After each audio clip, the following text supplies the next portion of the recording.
Thank you, Mr Speaker. Mr Speaker, to the Minister of Finance, what are the most significant ways in which the wealthy avoid tax, and will those loopholes be closed in Budget 2000? The Honourable Bill English.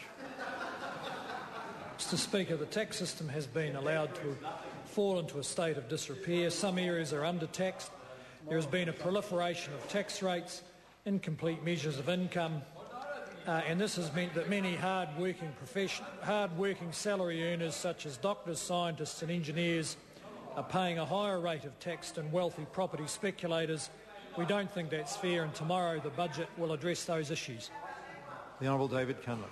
Mr Speaker, will the budget address the $2.3 billion in 2008 in tax losses claimed by loss-attributing qualifying companies?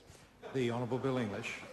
Well, Mr Speaker, the member will have to wait and see, but I am surprised that when that member was in government they allowed these situations to arise, where people were provided with proliferating opportunities to avoid higher income tax rates. And why is he crying crocodile tears about fairness now? The Honourable David Cunliffe. Mr Speaker, if the abuse of trusts cost the government $300 million in tax revenue, as highlighted by the Tax Working Group, why will the budget make this loss larger by reducing every top tax rate payer to the current trust rate? The Honourable Bill English. Well, Mr Speaker, it's a principle of good tax policy that if you allow obvious opportunities for people to avoid tax rates, that undermines trust in the whole system. So the question for that member is why he allowed high-income earners to avoid the top tax rate in such straightforward ways. There are legitimate reasons for trusts. We want to make sure that they're not tax reasons for them. Aaron Gilmore. Thank you. Supplementary question to the Speaker, to the Minister. How will the budget make the tax system fairer? The Honourable Bill English. Mr Speaker, we'll make the tax system fairer by applying the principles of a broad base and a low rate. And in particular, we want to make sure that sources of income for higher income earners that are now subject to quite low effective tax rates are taxed in a manner that is more fair. And that means extending the tax base beyond simply the current definition of income. The Honourable David Cunliffe. When the Minister said it was unfair that half of the rich list avoided paying the top tax rate, why then is he intent on dropping the top tax rate to allow all of the rich list to claim the same benefit? The Honourable Bill English. Well, Mr Speaker, the point of the tax package is to move this economy in favour of saving and investing and exporting and creating jobs. And that is really important because under the previous government, the growth of this economy was characterised by consuming too much and borrowing too much in a country that spent more than it earned. We have to change that. Stuart Nash. Thank you. To the Minister, does he agree with the Prime Minister that Kiwis will be envious of the tax cuts in tomorrow's budget?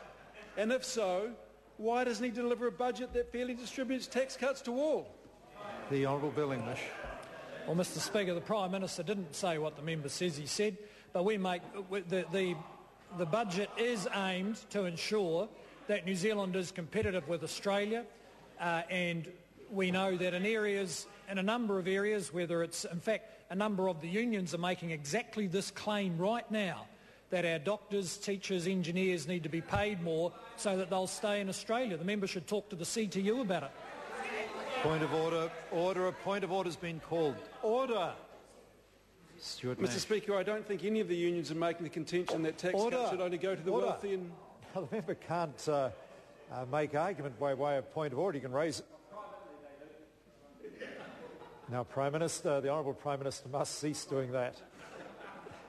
There have been problems on both sides, but I would ask members, please, when points of order are being raised, they must be heard in silence, but members should not abuse the point of order system.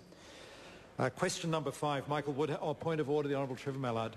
Mr Speaker, I'd like to draw your attention to Speaker's Ruling 1677, the Prime Minister's earlier reply. The document that has been tabled in the House and ask, seeing there is no opportunity, there will be no questions tomorrow for the Prime Minister to make his correction then. Order.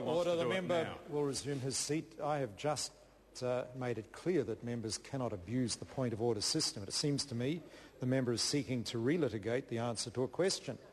And that's what I heard the member doing. He was implying that I believe that there was something wrong with the Prime Minister's answer in this case. Now, if I'm wrong in the way I've interpreted what the member was saying, I apologise for that. But the member must not abuse the point of order system.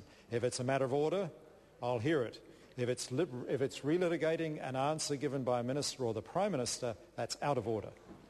Honourable Trevor Mallard. I do understand, sir, what you are saying, but this is a very clear case. I'm not relitigating. I'm not suggesting that the Prime Minister was deliberately in error, but it is now clear from documents tabled in the House that he was. No, the member will resume his seat. That standing order the member is referred to is that where a member becomes aware of an error in an oral answer, a minister becomes aware of an error in an oral answer, they normally take the earliest opportunity to correct it. It is not an opportunity for another member of this House to relitigate an answer. That is very clear, and that is not a valid point of order. Question number 5, Michael Woodhouse.